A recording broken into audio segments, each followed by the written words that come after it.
The best way would be to find out what impact it is having on the population.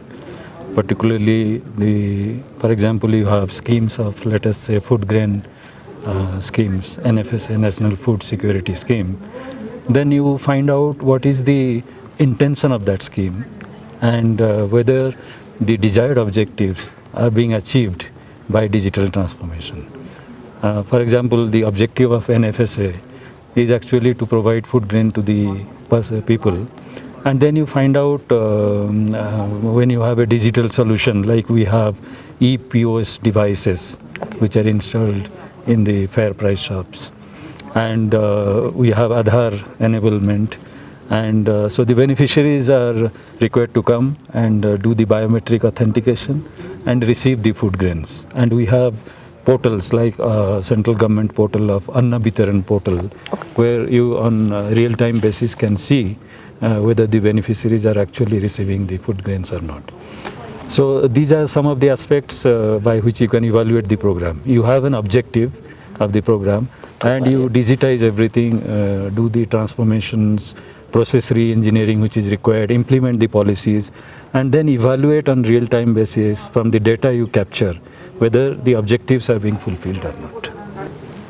It is a challenge always because we are dealing with legacy systems. Then we have large systems. For example, in NFSA in Assam, we have 2 crore population people who are receiving the food grains.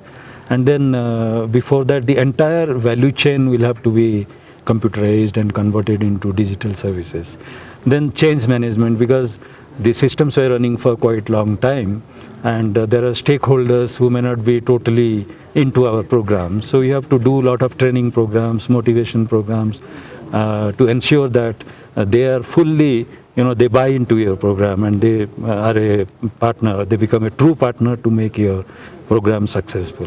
Similarly, people, when biometric authentication and Aadhaar seeding, these new technological interventions take place, you have to also look at the cultural factors and other factors which prevent 100% achievement in these targets. For example, there may be some maybe tribal groups in remote locations who may not like to provide the food grains, provide the fingerprints and identity verifications and all that.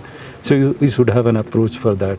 For example, in tea gardens, it's very difficult to get the population to come to your Aadhaar centers and get Aadhaars.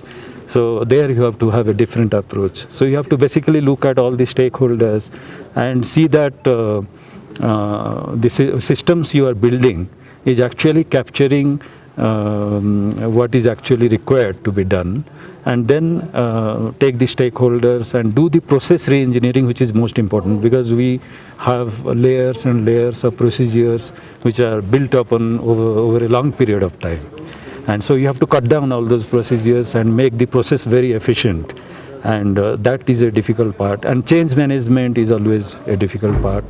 And so all these things, if you have a holistic picture, and if you have transformation which are driven through the value chain, entire value chain, then you can achieve a lot of success in these kind of transformations.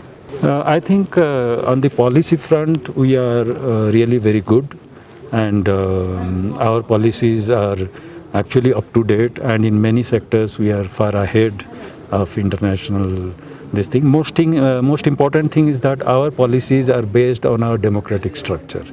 There are a lot of discussions which take place at various levels among all stakeholders. So we have a strong democracy and democratic institutions at every level. And whenever the policies are framed, there are consultative processes right from the villages to national level, which inform that policy. And because we get feedback and then we design policies, therefore our policies are actually owned by our people. And then going forward, when you implement the policies, you find that the stakeholders are totally into the programs, and it takes off. However, because new things are coming up, for example, artificial intelligence and a lot of incredible technology which is being deployed by many companies at a breakneck speed. So it is always very difficult to remain at the age where the regulations that should inform the current level of technology are always up to date. So that's why we have to constantly look at, for example, artificial intelligence. There is currently no regulation and not much of regulation. And then what happens? Suppose somebody uses AI to create a kind of image or a video, which is probably a fake video, and then spreads it among the population, and then it can have tremendous impact. Even it can undercut our democratic traditions.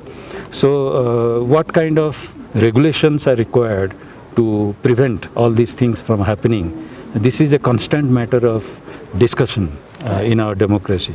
And I believe that our people working through our democratic institutions can always prepare for the kind of regulations which are required in the emerging scenario of technological development, which is very fast and which is, like exploding on the entire population.